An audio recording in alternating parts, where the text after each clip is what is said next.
ownership. Ownership yaitu pengakuan, yaitu kemampuan memahami sumber masalah dan kemungkinan yang akan dilakukan seseorang untuk memperbaiki situasi, terlepas apakah itu merupakan tanggung jawab atau bukan. Arti tanggung jawabnya atau tanggung jawab orang lain. Tentu saja untuk mendapatkan kemenangan di Jawa Tengah, ini akan bisa timbul banyak dinamika di lapangan. Bahkan juga banyak permasalahan. Disinilah akan menjadi tantangan kita bersama. Bagaimana keluarga besar Partai Keadilan Sejahtera Jawa Tengah mampu memahami sumber masalah itu dan sekaligus menyelesaikannya secara kolektif dan bersama-sama. Kita juga belajar dari Rasul kita Shallallahu Alaihi Wasallam tentang ownership, yaitu dari kisah perang Uhud juga, di mana itu akan menuju berangkat di Uhud. Ketika pasukan sampai di salah satu wilayah, Abdullah bin Ubay bin Salul, kepala pimpinan munafikun, bersama pasukannya yang berjumlah 300 orang memilih pulang ke Madinah.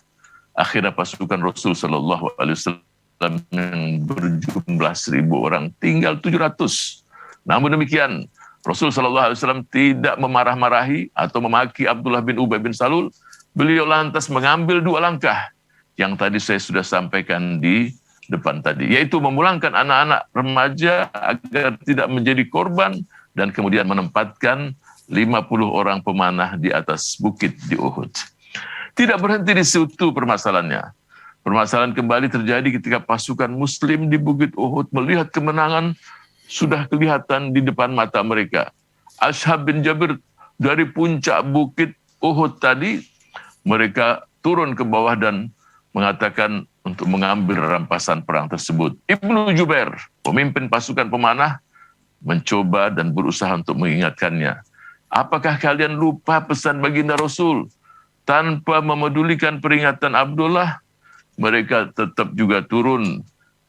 Sehingga kemenangan di periode awal dalam pertempuran di Bukit Uhud itu pun hilang saat Khalid bin Walid bersama pasukan kavalerinya menyadari kecerobohan pasukan pemanah Rasul kita Shallallahu Alaihi Wasallam, dengan mengitari bukit, Khalid menyerang pasukan dari belakang.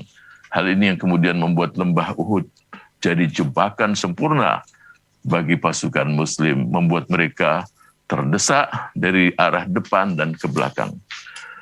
Atas situasi ini setidaknya kurang lebih ada 70 pasukan Muslim yang syahid dalam pertempuran tersebut.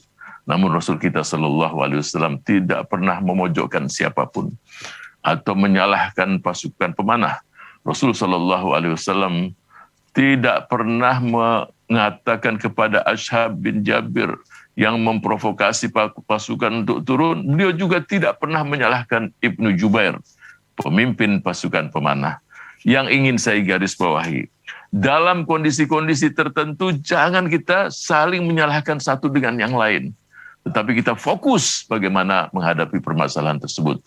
Olehnya itu, bagi kita semua, yang namanya kesabaran dalam kondisi-kondisi menang maupun kalah, itu adalah merupakan satu keniscayaan.